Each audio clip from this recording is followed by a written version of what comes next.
And we're live. Hey, everybody. Hey! Hey, Happy New Year. We're back. We're back. We're back. First Q&A session of the new year. Daniel, hope you had a nice holiday. Hope everybody Wonderful watching had a holiday. nice holiday.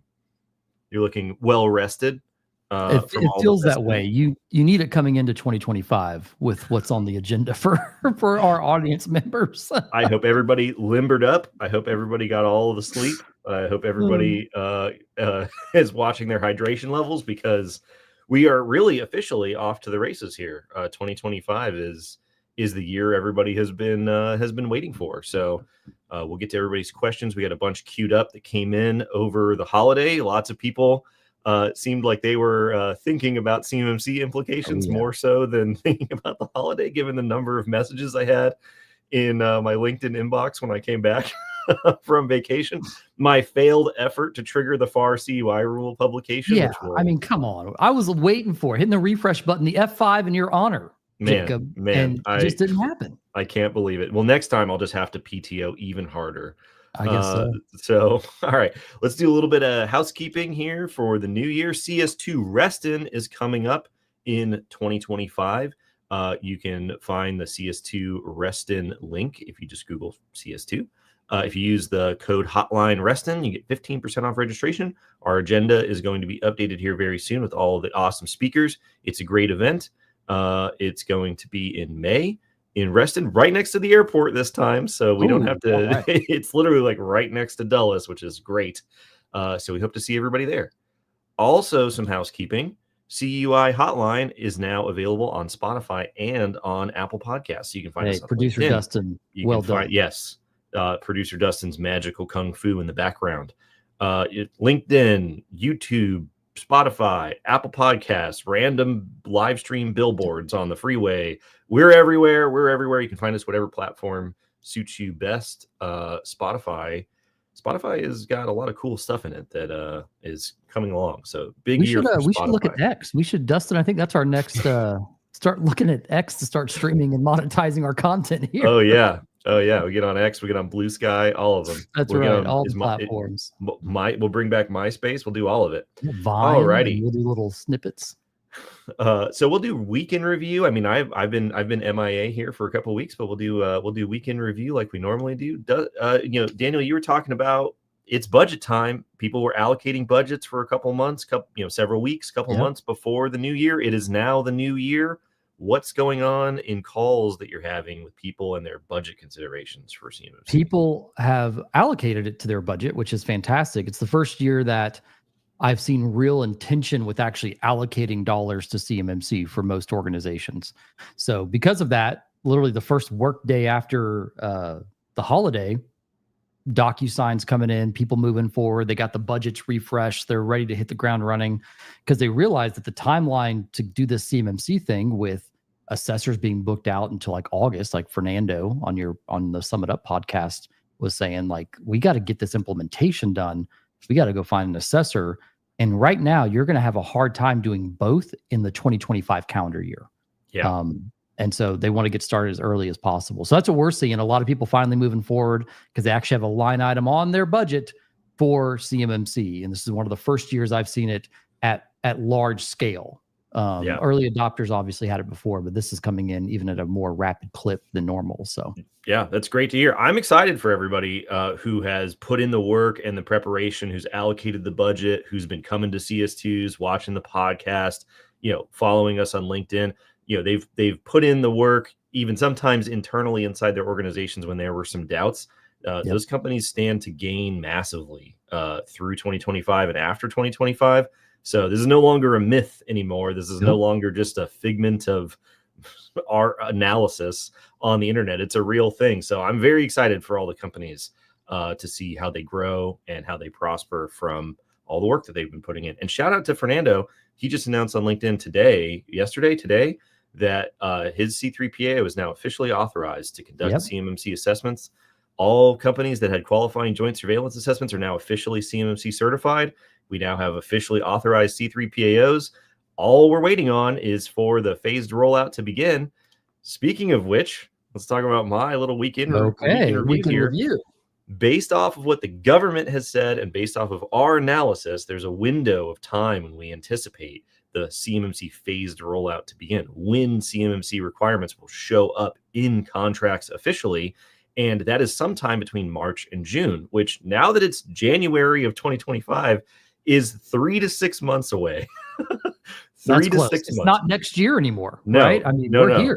Not at all. And as the person who got robbed of our work fantasy football championship in first place, I got second place. I've already begun planning for the fantasy football season in 2025.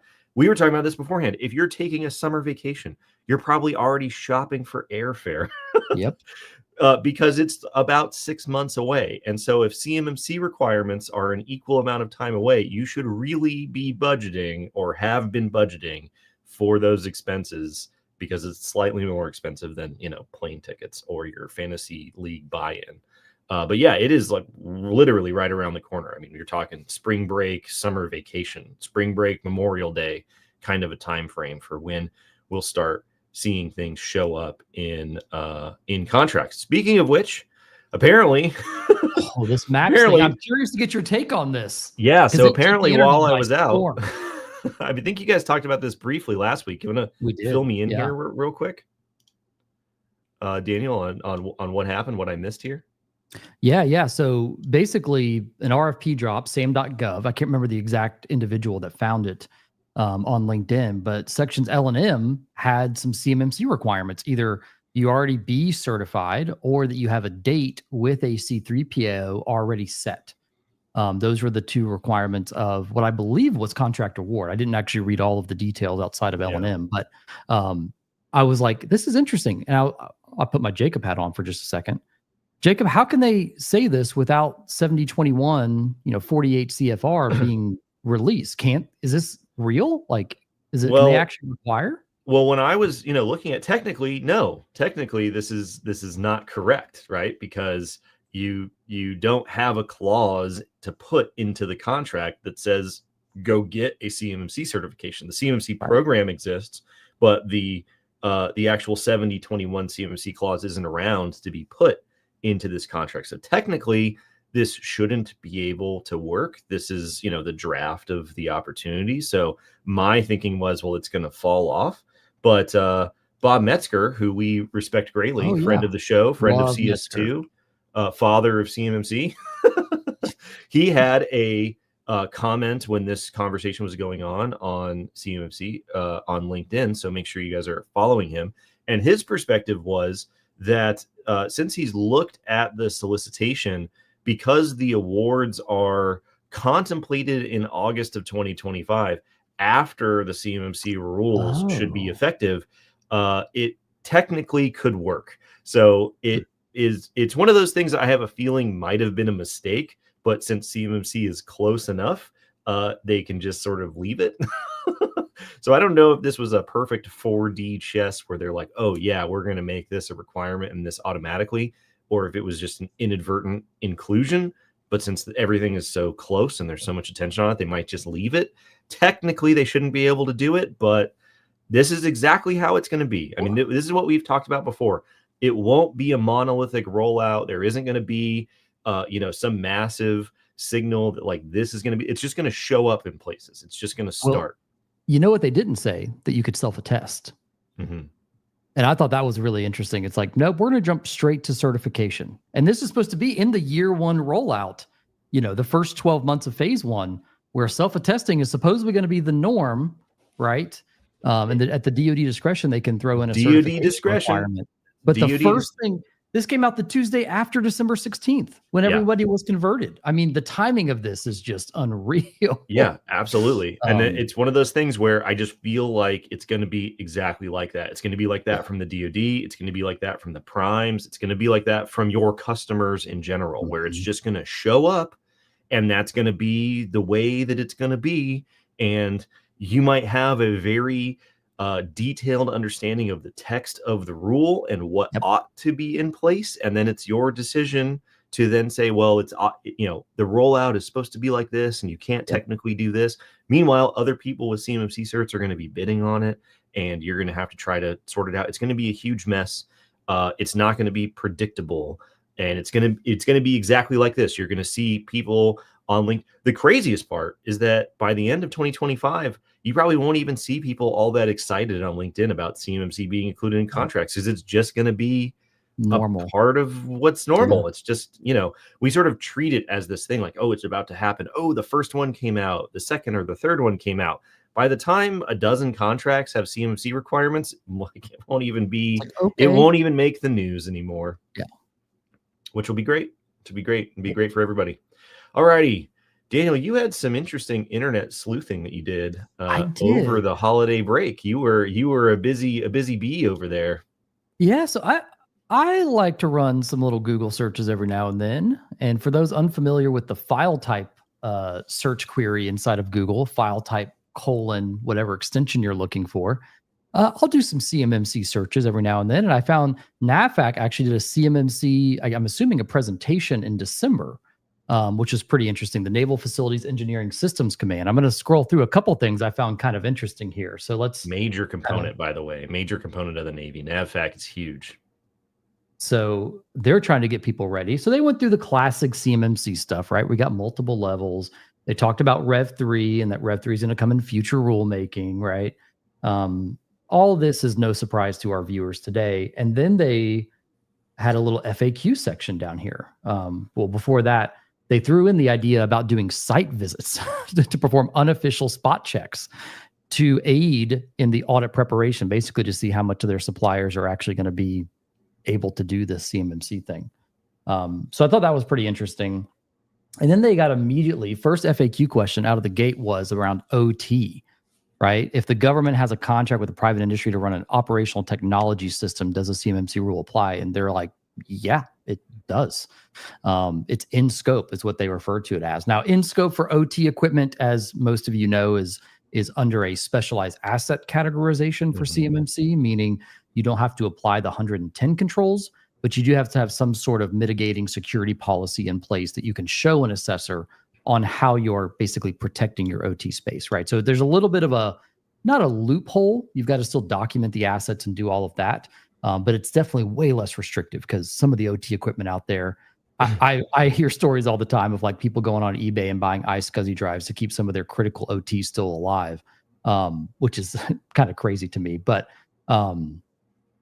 yeah, that's right, Dave. So David just posted a comment. I thought OT was now considered a specialized asset that cannot be fully protected. You're right. It doesn't have to have the 110 controls. It is a specialized asset, but you still have to show some sort of evidence on how you're protecting those assets inside of the OT boundary there for your specialized assets. So still part of your scope technically, just not the scope of applying all 110 controls.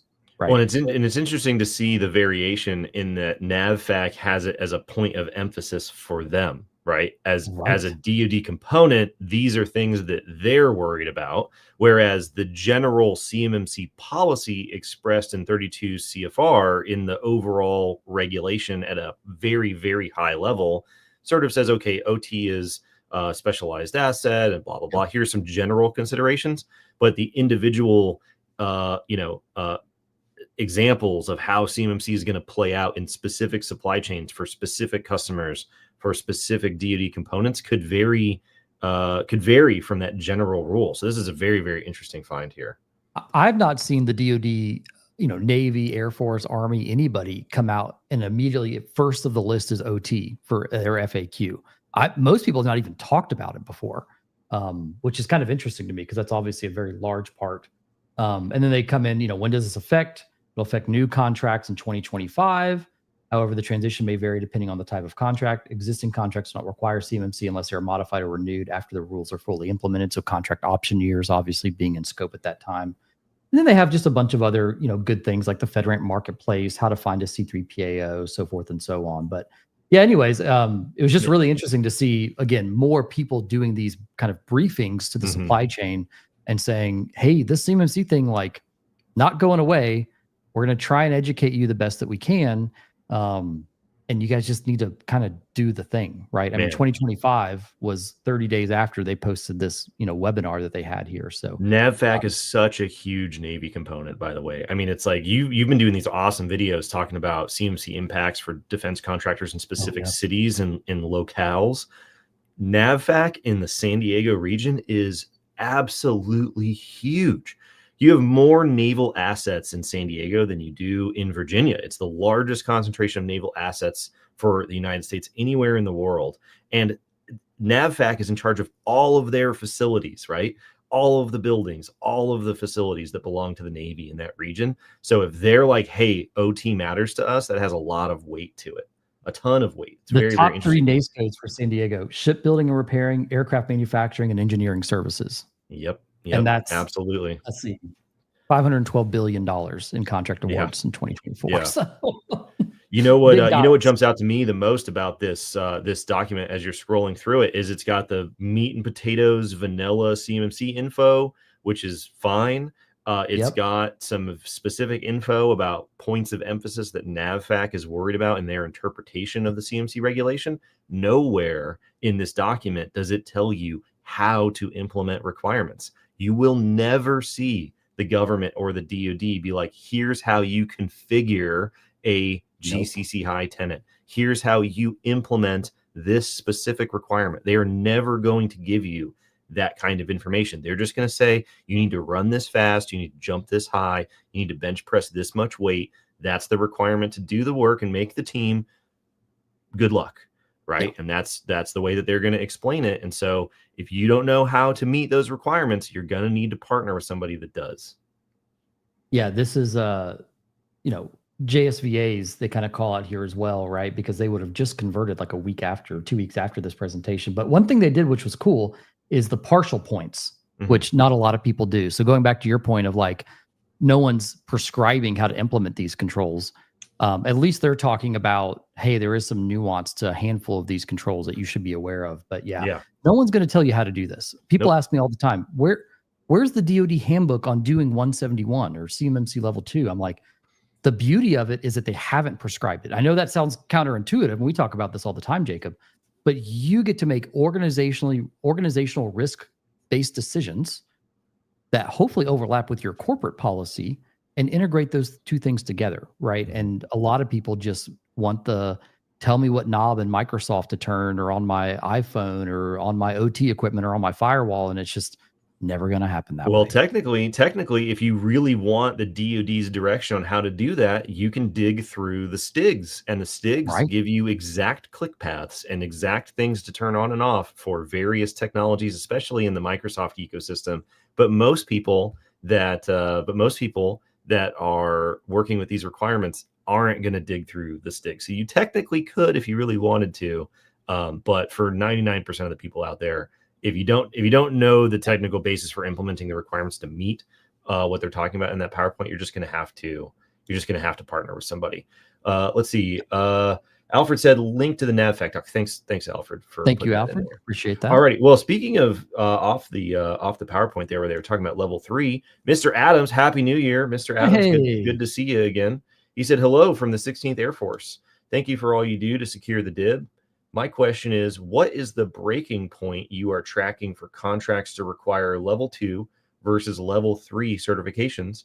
And how is the DIB reacting to the additional requirements of level 3 certification? So while Daniel pulls up his handy dandy notebook, I've got all sorts of fun things. So in the past, I'll just go with my quick one here. In the past, the break point from level 2 to level 3 has been if you have received a DIBCAC high assessment, it is a very strong indicator that you will likely need a level 3 CMMC assessment. That's not a hard and fast rule, but that's been the wink, wink, nudge, nudge that we've had over the years from the DoD. Whereas if not a joint surveillance, not one that you signed up for, but if DoD themselves had their DIBCAC auditors show up on your doorstep and knock on your door and say, we'd like to conduct a high assessment against your environment, good leading indicator that they care about you, what you're working on, or who you're working for, or a combination of all three, and that you will need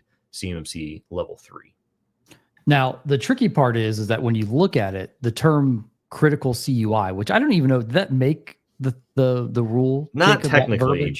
But it seems it comes up enough that I feel like they internally to the Pentagon have this concept probably somewhere within the Research and Engineering Office of the Undersecretary of Defense, which but is it's what not. this is.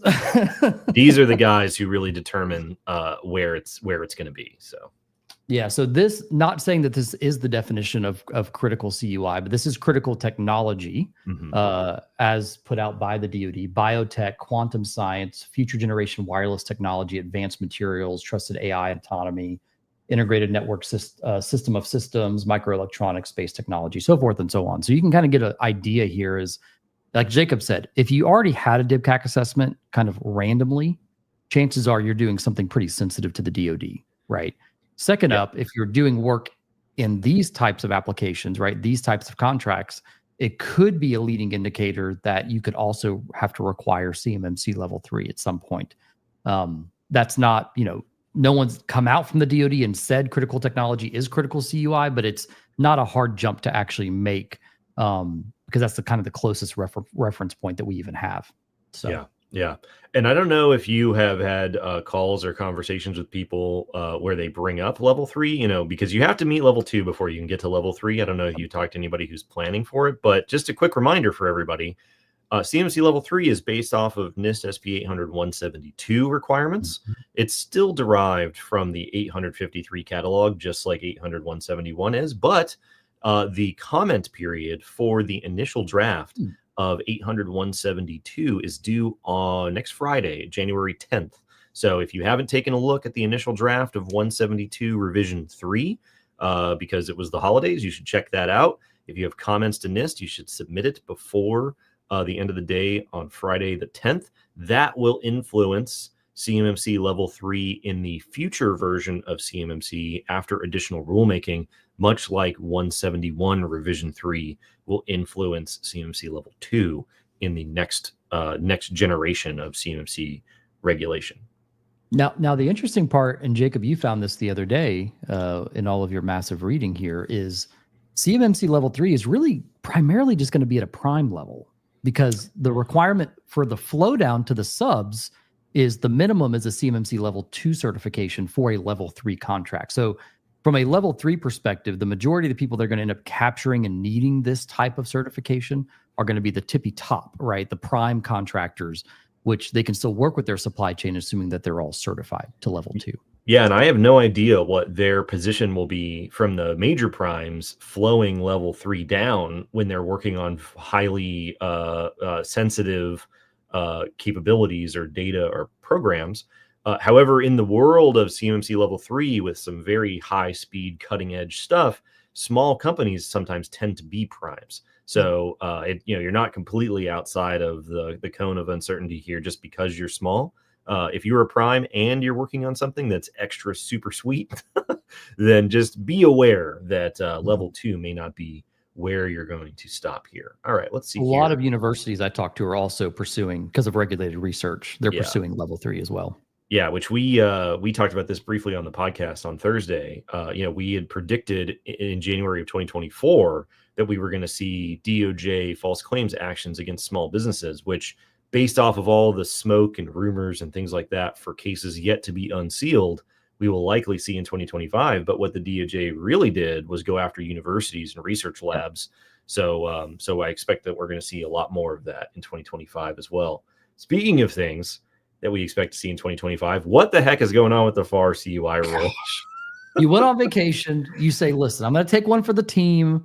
I'm going to my secret weapon. My secret CUI to come out. My secret move. Yeah, I don't know. I don't know at this point. I have no idea. I mean, I hope that everything that I've heard, everything that I know, every string I can pull, every window I can peek through says that there is nothing barring the rule from being published other than just the pace of the publishing process at this point. Like, there's no OIRA check. It hasn't been sent back at all. As far as I know, all the signatures after OIRA review have been done. And so now it just needs to be published. So I'm hoping that, whoever presses the publication button in the Office of the Federal Register is just on vacation. I hope so. They have a hard job, very important job. You take the time to relax. I wish you would have pressed the button before you went on vacation, but hey, it's fine. I would expect that we're going to see that as the awesome scrolling, all-knowing scrolling banner here at the bottom says, I expect that that's going to be in, well, it says January 2024. I didn't update it correctly.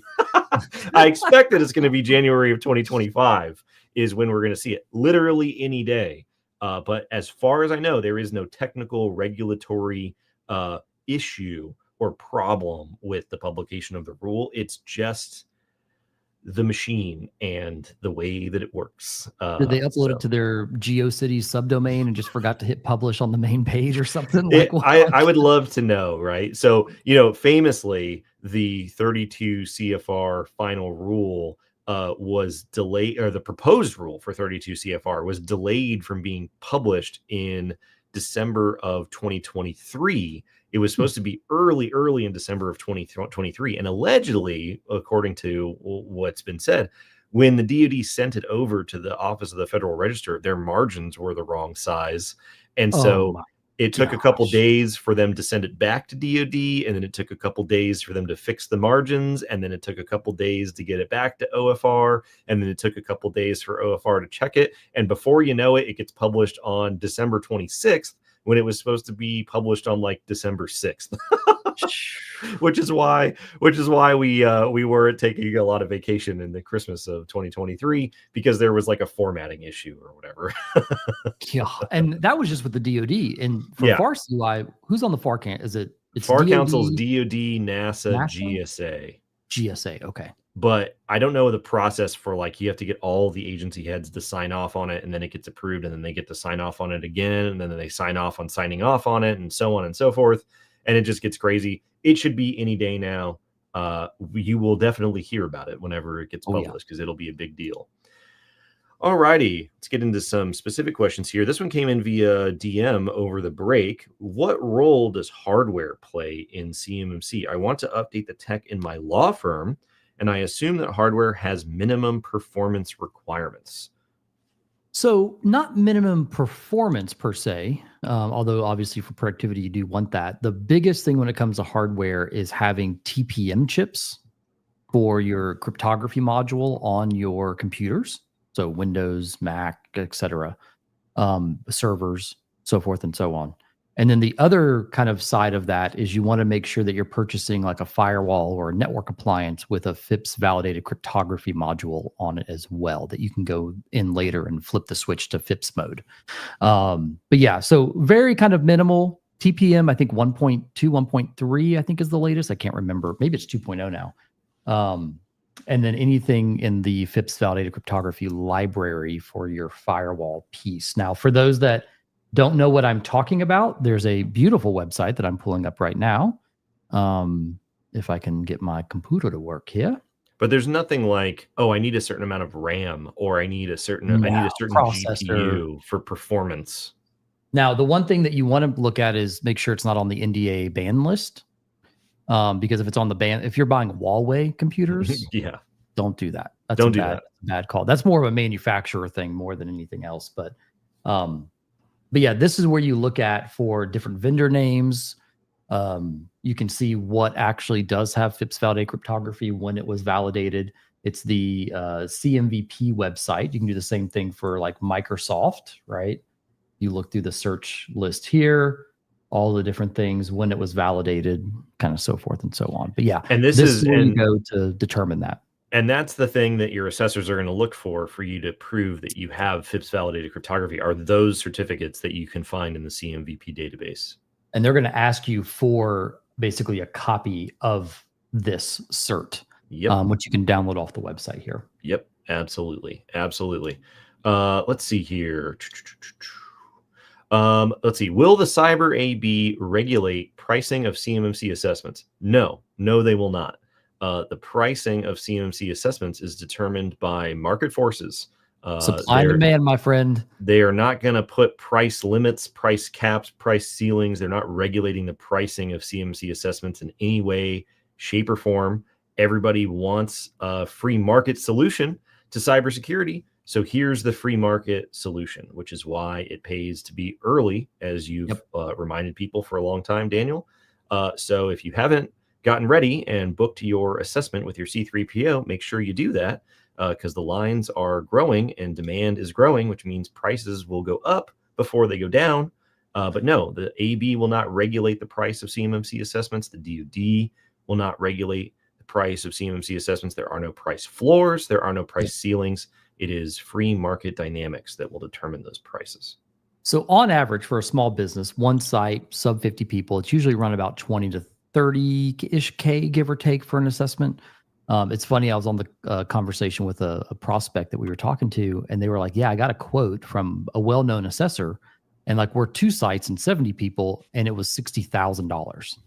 And it's just like the prices I'm already seeing are starting to go up and climb the ladder. And that doesn't include expense for actually having to go on site, right? So if they have to go physically visit your facility, which you have to do for a lot of physical protection controls, you also have to build in that expense as well. And something that people don't talk about enough is the cost of your CMMC, your MSP sitting alongside you during your CMMC assessment. So we thought in the cap, they were going to give us a little bit of an out, and Sprosser and Joy brought this up on the podcast, where we don't have to sit with, people if we're certified as an MSP ourselves, but you've also got to build another block of, 20, 40, 60 hours in there for prep and actual CMMC assessment time on top of your actual CMMC certification cost, right? So you're looking easily, $60, 70, 80, $90,000 to do this thing fully loaded, which is not too far off from the DoD estimate back over a year ago. So, and there are ways to defend yourself against that pricing, right? Aggressive scoping, using technologies and service providers that know what's going on. They've been through assessments. It reduces the amount of time. It reduces the number of questions. Assessors are familiar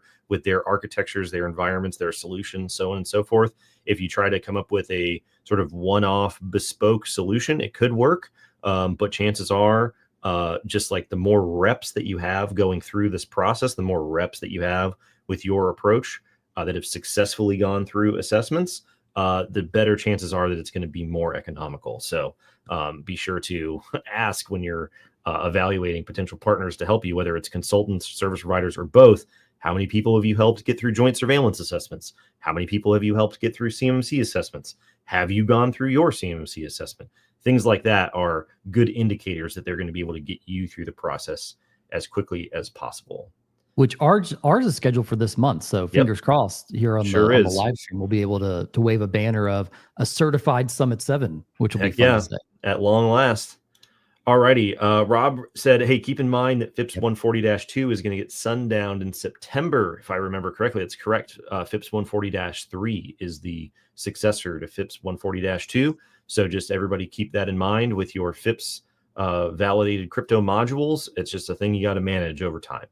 So do you think the DoD will give like a waiver, exemption, et cetera, saying, hey, you guys can do 140-3 now instead of -2, similar to what they did with the Rev 2, Rev 3 versions of NIST and DFARS? I mean, do they have the power to do that? I think that they'll probably use their partial scoring as the mechanism for that, rather than issuing any specific class deviation for DFARS clauses.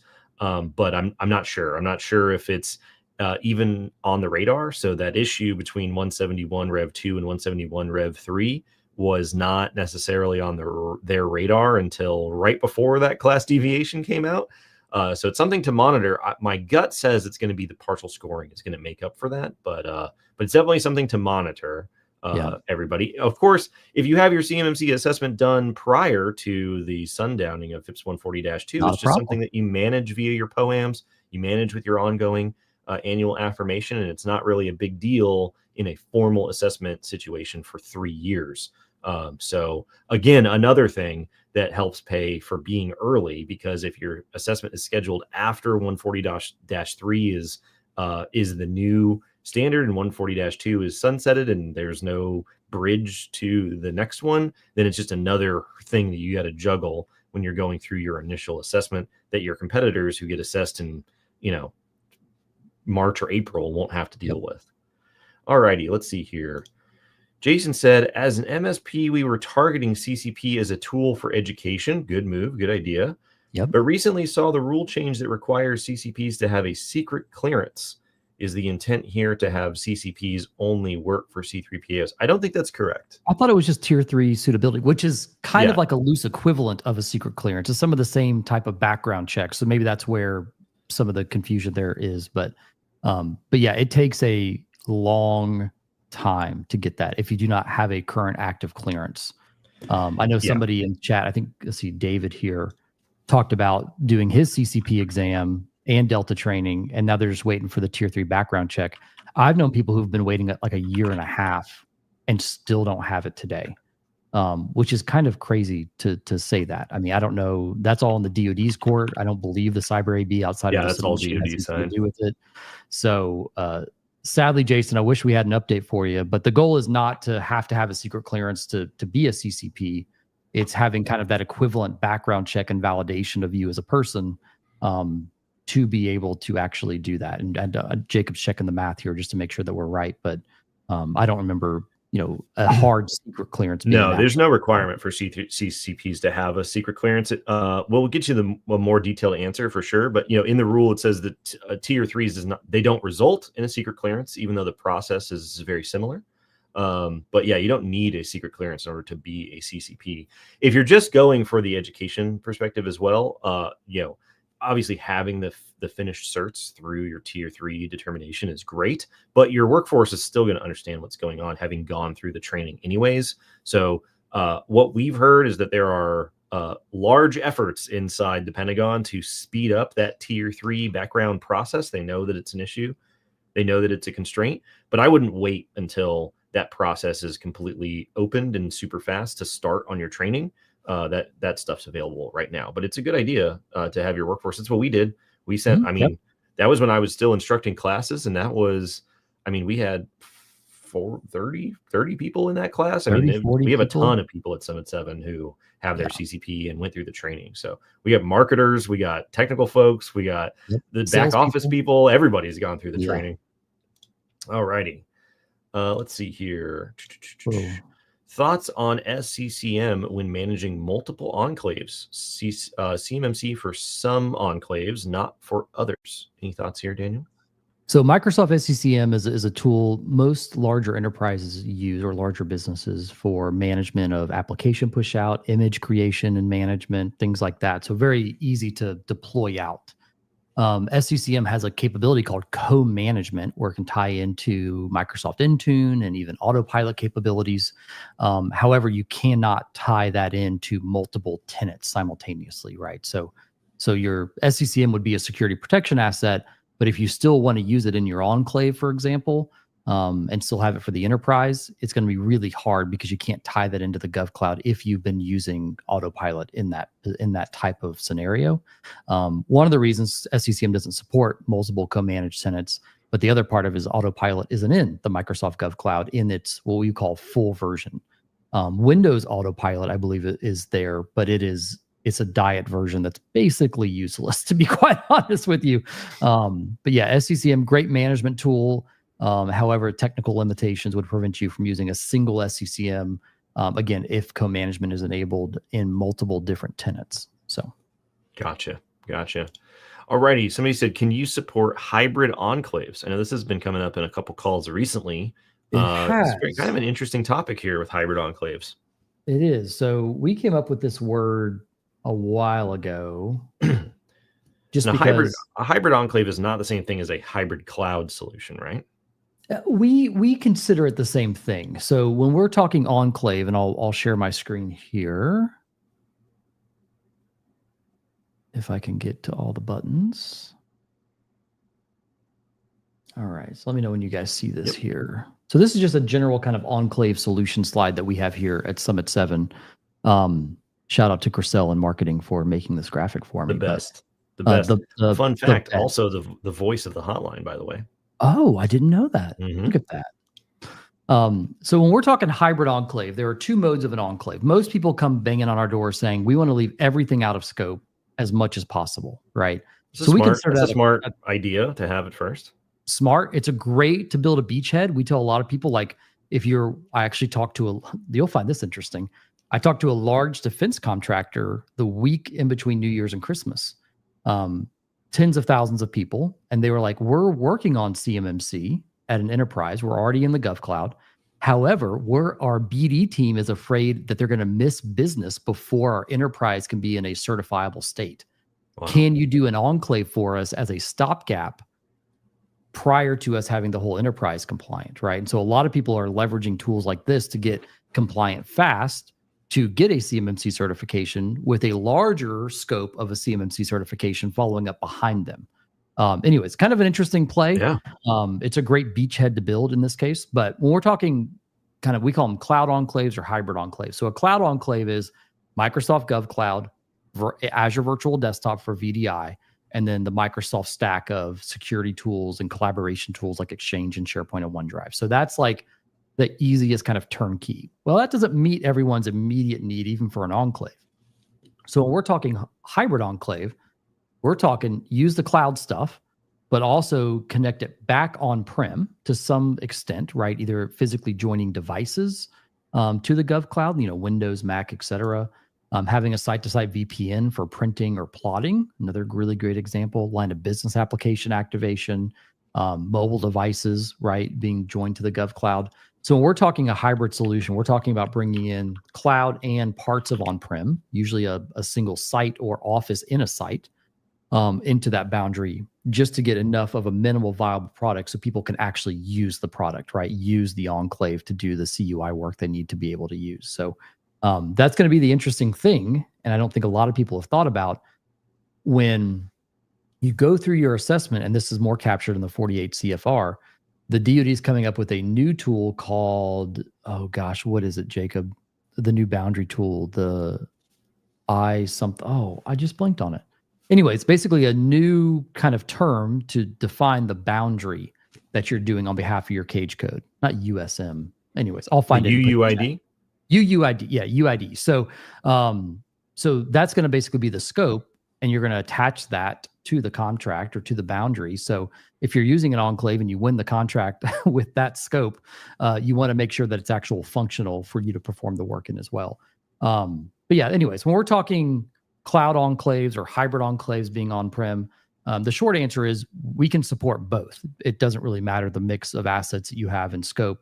It really comes down to the level of risk that you want to introduce into your physical, into your facilities, right, as part of this, or physical devices. I was talking with a large maritime shipper the other day, and they're like, we have very high latency on these ships, but we have CUI that we need to connect to and get emails. What do we do, right? And so they're using VDI, or going to use VDI for the majority of their back office staff here, on the shore. And then for all their ships, they're going to deploy physical laptops that are joined to the GovCloud that don't have to have very low latency for virtual desktop to do all their CUI transactions, right? So anyways, pretty cool when you look at kind of the model of that. But yes, long story short, we can support both, and it's all based on data flow and what you can actually make work for your organization. Gotcha. Well, speaking of VDI, we had an interesting message that came in. Somebody said, thoughts on bring your own device for VDI? I understand that it's allowed, but do you see regulation being more restrictive in the future? I guess let's talk about the regulation restriction first, then we can maybe get into your idea here, Daniel. So let me bring this up. Just the relevant portion from the 32 CFR rule in section 17019 CMMC scoping. This was a part everybody was very excited about. An endpoint. Oops, I lost it. Oh no. I've got it as a slide pulled up too. If you want to. An endpoint. Anyways, the long and short of it is an endpoint configured for VDI is considered out of scope, and there are no documentation requirements for assets that are out of scope. So I don't anticipate that the DoD or Regulation General is going to tighten the noose on VDI as a solution anytime in the near future. I think that you're probably pretty safe to use that policy position from the DoD for the time being, for sure. Now, if you can you pull up the slide I just switched to? So this is all of our kind of collateral that we use, but at the very bottom that Jacob just mentioned, physical asset out of scope if VDI is configured appropriately, right? However, on the requirement side, you do need to prepare to justify the inability of an out-of-scope asset to process, store, or transmit CUI, right? So you could be challenged, we could say, by an assessor to say, grandma's computer, you need to prove to us that can't process, store, and transmit CUI as an endpoint connecting to the enclave, right? So just be aware that Jacob's absolutely right. The physical asset is out of scope. It doesn't require documentation in your SSP or anything like that. However, an assessor might say, can you just like tell me how that's configured so no CUI gets on grandma's computer, right? So just be aware of that as a potential gotcha and make sure that you have a good counter argument when challenged with that. Yeah, absolutely. Why is something not applicable? Why is something out of scope? Why is something in scope? Yep. What are the reasons for your decisions here? So, alrighty, let's see here. This is what the hell is Azure Lighthouse, and why does it matter to my CMC compliance? What a question. I love the so because I have slides for days, I have another slide on this, Jacob, that you can pull up. So we get asked this all the time. Azure Lighthouse is not a super well-known thing because most enterprises or organizations don't use it unless you are a managed service provider in some regard, right? So you can see here at the very top, we have Azure Government Lighthouse as the two arrows between a client environment and our environment, right? And so what this allows us to do is push and pull updates, feeds, detection patterns, playbooks, all of the different things we get to essentially manage at the Summit 7 level and push out to all of our clients through a service that Microsoft has called Lighthouse. So that way we don't have to manually log in to your instance every single time, right? With, to do all of the things, we can actually centrally manage that with our instance and just push out all of the updates accordingly, right? So there are things we still have to go do in your tenant as part of this with a separate login, but this definitely helps cut down on the amount of things that we have to do, especially for time sensitive things, right? If we have a threat that we've detected and we want to push out some sort of detection to all of the Sentinel instances that we're supporting, we can do that rapidly versus individually, right? So that's what Azure Lighthouse is. There's also a Microsoft Lighthouse for 365. However, I don't think that's in the GovCloud yet, unless something has changed recently. So. Gotcha. Love the candor in the questions here in the new year. Cut right to the chase. Just let it come, guys. Let it rip. We're here for it. Let's see. David said, so that check on a VDI device would be considered a spot check.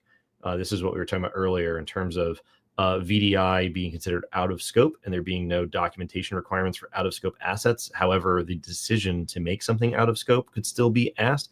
I don't think that if you were to ask the strict interpretation of CMMC assessor training or CMMC policy, that they would call that a spot check because of semantics. You could think of it like that. I think the takeaway here is just be prepared to explain why you made scoping decisions rather than just being like, oh, these are out of scope, these are in scope, these are CRMA, these are CUI assets. Just anticipate that somebody might ask you, why are they CUI assets? Why are they not CUI assets? Why are they out of scope? Why are they NA? So is that a spot check if they decide to dig? Maybe, maybe not. I don't technically know if they would consider it to be. And this is the formally trained actual assessor that's showing up. I don't know if they would use that language or if they would get wrapped around the axle calling it a spot check. But just be prepared to be able to explain why you've made the scoping decisions that you've made. Yeah, the spot check kind of terminology more falls in line with CRMA assets, contractor risk managed assets, so that they don't feel that you have enough proof basically to show, right, the division of CUI and non-CUI, even in the same logical or physical boundary. So that's kind of more in line with CRMA. Like Jacob was saying, out of scope is more just a justification. They're not going to ask you to bring in grandma's computer and run a scan on it, right? They're not going to ask things like that for out of scope assets. So, yeah, absolutely. And then, just relevant from the rule itself, which they talk about, which is, mirrored on Daniel's slide there, CRMA assets, contractor risk managed assets, must be prepared to be assessed against CMMC requirements. The SSP must provide sufficient documentation describing how security requirements are met to allow the assessor to follow the instructions in Table 1 to not assess against other requirements. The assessor will decide if limited spot checks are warranted. The results of the spot checks can result in a requirement being scored as not met. So it isn't a magical button that you can press being like, this is CRMA, this is out of scope, this is NA, and then they're just not allowed to ask you questions. You call them spot checks or not. I don't know which verbiage they'll go with as far as out of scope assets for VDI, but it's essentially the same idea. All righty, let's see here. We got down to, here's a FedRAMP question. So if security protection assets don't need FedRAMP, then why would I need to evaluate CrowdStrike's FedRAMP version?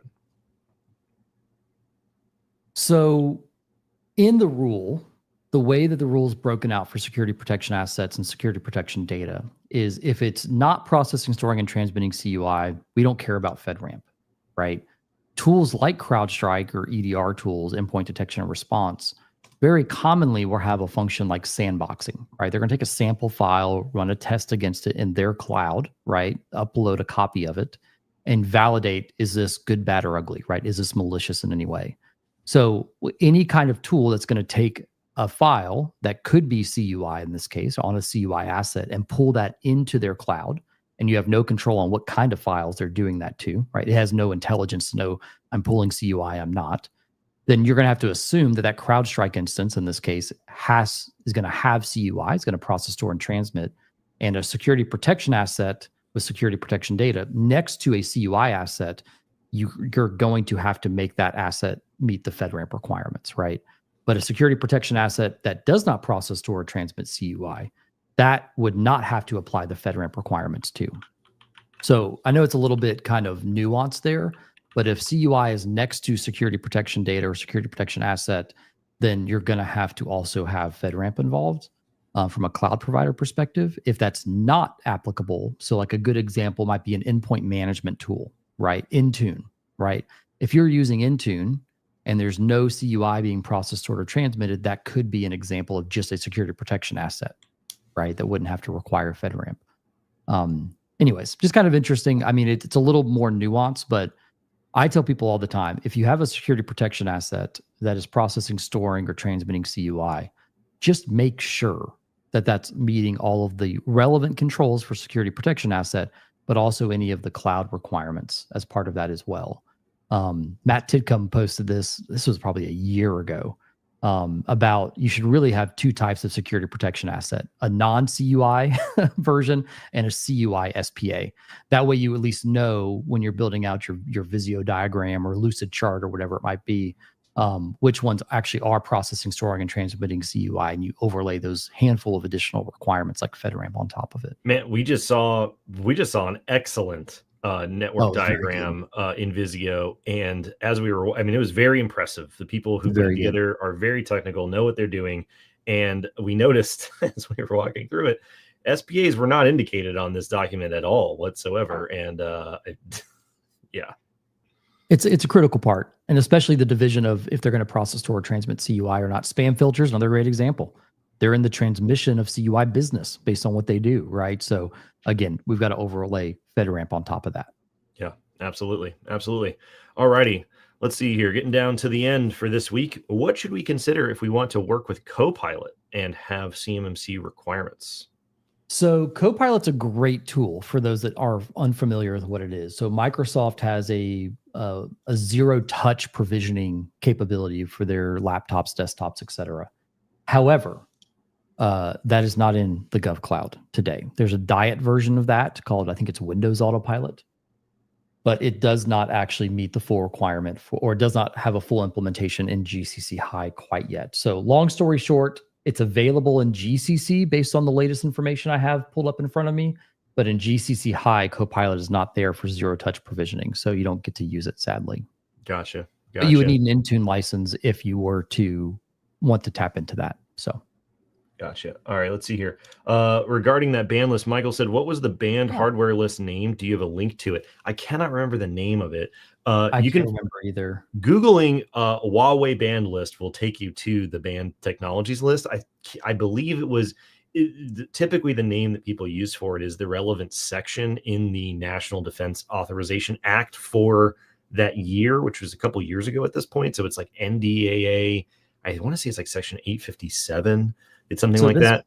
This blink.ucsd.edu has a good, pretty up-to-date list.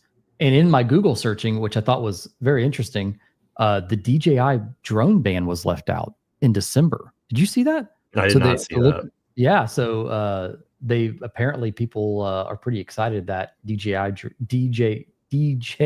drones can still be purchased, even though, our good friends China are in the manufacturing process. Yeah. Anybody watching from New Jersey? Hey, it's Stacy. Thanks, Stacy, for the rescue. Section 889. Section 889. I knew I was close. Section 889.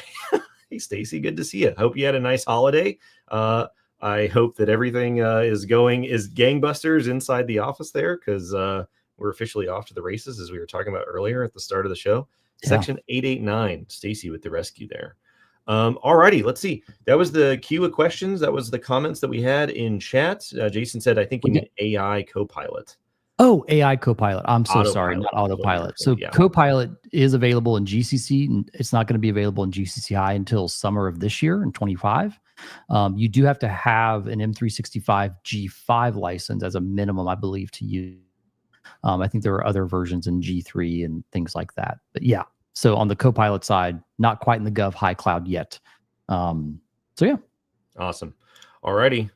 Stacy says, very close. Stacy's back at work. It's a Friday after the holiday. She's back at work. I hope everybody else is back at work. Stacy, we've had lots of people saying they're getting ready for CMMC. So all of your hard work is coming to fruition here.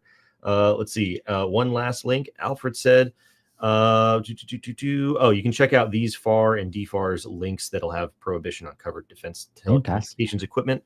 Thanks for the link, everybody. If you find this video after the stream is over, you can leave a comment in the chat and we'll add it to the queue for next week. You can always DM us questions like we talked about at the top. You can find the Hotline video stream, the podcast, Apple Podcast, and Spotify now, basically every platform everywhere, all the time to your algorithmic delights. Make sure you check out CS2 Reston. Discount code is available, Hotline Reston, for a discount on registration.